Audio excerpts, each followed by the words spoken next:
So a lot of people are calling me and they're emailing me and they're saying, I have a cane, but it's not prescribed.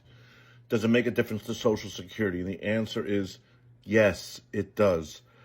Follow along, and then I'm going to give you a tip at the end to explain a little bit more.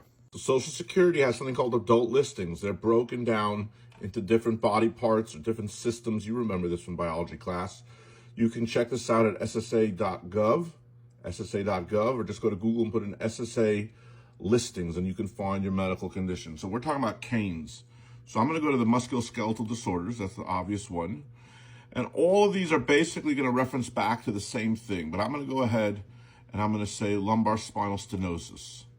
Now, when you go over here, the lumbar spinal stenosis, it goes through everything that you need and everything you need. And then it gets to the part that I want to show you. A documented medical need for a walker, bilateral canes, or bilateral crutches, or a wheeled and seated mobility device for the use of both hands. And again, it says in this next one, the inability to use the upper extremities to independent, blah, blah, blah, blah, blah, blah, blah, blah, blah, blah. Assistive device, documented, here it is, documented medical need. Documented medical need. You see that documented medical need?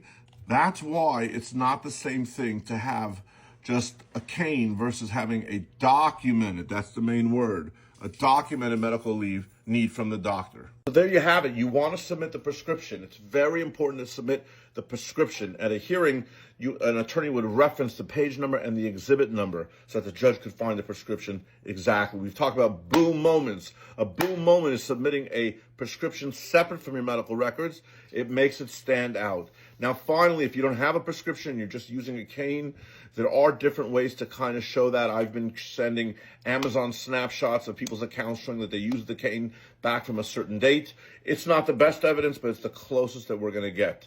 There are ways to convince a judge that you've been using a cane for a medical need if they go ahead and they combine it at the same time with the medical records documentation. If I can help you be a winner chicken dinner, boom!